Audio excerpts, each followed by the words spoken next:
Someone says something kind to you. Maybe they tell you that you're important to them. Maybe they say they're proud of you. Maybe they look at you the way you always wish someone would, and instead of feeling warm, you feel uncomfortable. You deflect. You make a joke. You say, "Oh, it's nothing." You pull back. You change the subject. And somewhere in the back of your mind, a quiet voice whispers, "They don't really mean it. They don't know the real you. If they did, they wouldn't feel that way." This is not shyness. This is not humility. This is something far older, far deeper, and far more painful than most people ever stop to name.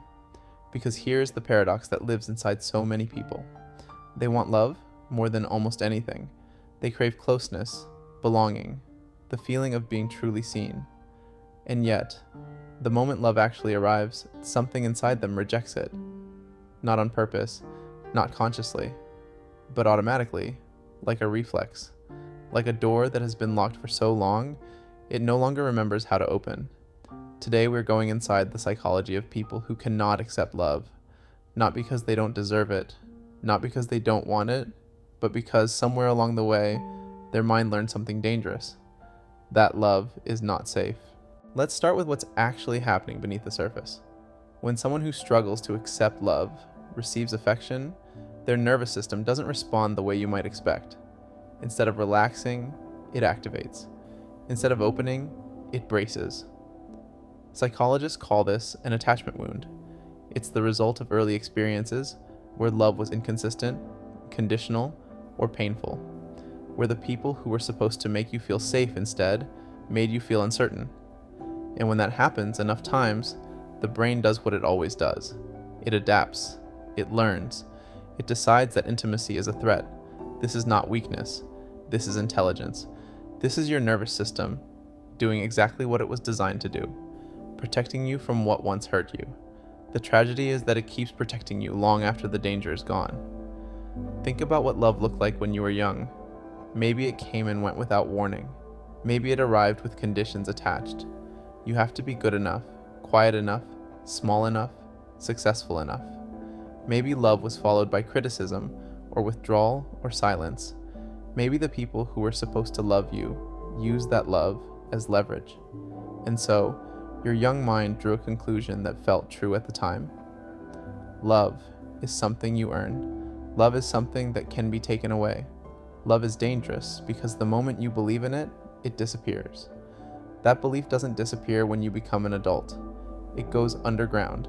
It hides inside your nervous system, inside your patterns, inside the way you respond when someone tries to get close. As you grow older, the symptoms become impossible to ignore.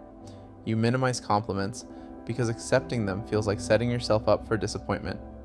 You self-sabotage when relationships start going well, picking fights, pulling away, doing something unconsciously designed to confirm what you already believe, that this won't last, that you are too much, not enough, fundamentally unlovable in some way you can never quite name. You might find it easier to give love than to receive it, because giving feels like control. You decide how much, when, and to whom. But receiving means surrendering to someone else's perception of you, and that feels unbearable, because what if they see you clearly and love you anyway? What would that mean? What would you have to let go of? There's a concept in psychology called the window of tolerance. It describes the zone in which your nervous system feels regulated, safe enough to experience emotions without being overwhelmed by them. For people who grew up in unpredictable or painful emotional environments, that window is narrow, very narrow.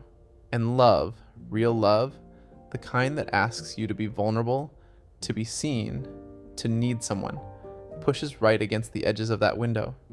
So the nervous system does what it knows. It floods you with anxiety. It tells you this is too much. It urges you to retreat before you can be abandoned, before you can be hurt, before you have to find out whether you are actually worthy of the love being offered. Because here's the truth that so many people who can't accept love carry silently.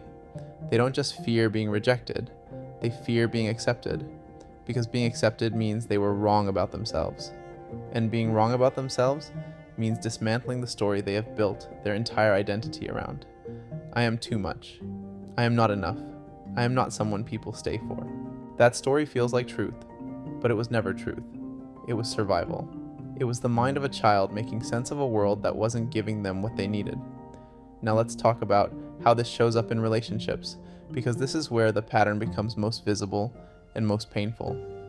You might be with someone who genuinely loves you and still feel alone, not because they aren't trying, but because something inside you cannot fully receive what they are offering. You watch love arrive and feel it pass through you like water through open hands.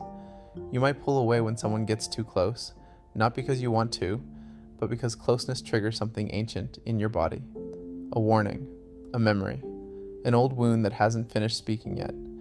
You might test people, unconsciously and repeatedly, to see if they will stay, to see if they will choose you when you make it hard, because part of you believes that love has to be tested to be real, that anything given too freely must have conditions you haven't discovered yet, and you might find yourself most comfortable in relationships that confirm what you already believe, with people who are distant or inconsistent or unavailable, because that familiar ache of longing feels safer than the terrifying openness of actually being loved.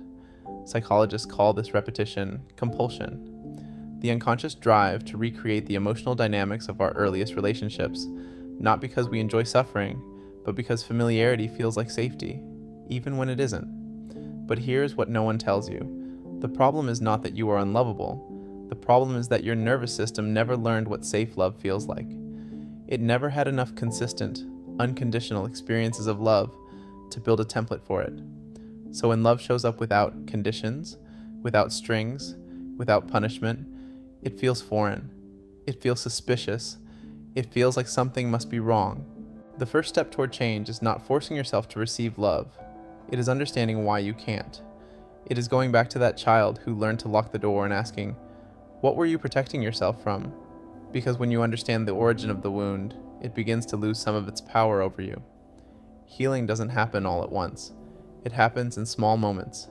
It happens the first time you hear a compliment, and instead of dismissing it, you pause and let it sit for just a second. It happens when someone shows you kindness, and instead of immediately looking for the catch, you breathe and allow it to be real. It happens when you notice the urge to pull away and choose, just once, to stay. Neuroscience tells us that the brain is not fixed. It rewires through experience. Every moment of safe connection, every instance of love, offered and received without punishment, builds new neural pathways. It tells the nervous system, this is okay, this is safe, you can let this in. That process is slow. It is non-linear. There will be days when the old walls go back up without warning. That is not failure. That is the brain doing what brains do, protecting what has been hurt before. What saves you is not perfection. What saves you is repetition. Choosing, again and again, to risk being seen. To allow love to land even when every part of you wants to deflect it. To say thank you when someone tells you that you matter, even if you don't fully believe it yet. To stay in the room when closeness feels like too much, at least long enough to learn that nothing terrible happens when someone knows the real you. Because here is what no one taught you. You were never meant to survive love. You were meant to live inside it. The locking of the door was never your fault. You were a child in a world that didn't give you enough safety to learn how to stay open. But you are not that child anymore, and the door does not have to stay locked forever. You are allowed to be loved badly at first, clumsily, with hesitation and walls and the occasional retreat. You are allowed to learn slowly what it feels like to let someone in and not be destroyed by it. You are allowed to discover, one careful moment at a time, that love does not always leave, that it does not always come with conditions, that sometimes it simply stays, quietly, without demand, waiting for you to be ready. And maybe that is the beginning of everything. Not the moment you suddenly feel worthy of love, but the moment you decide to stop arguing against it. The moment you let one small thing land. The moment you look at someone who genuinely sees you and instead of running, you stay. You were never unlovable. You were just unprotected. And there's a difference. One is a sentence, the other is a wound. And wounds, with enough care and enough time, can heal.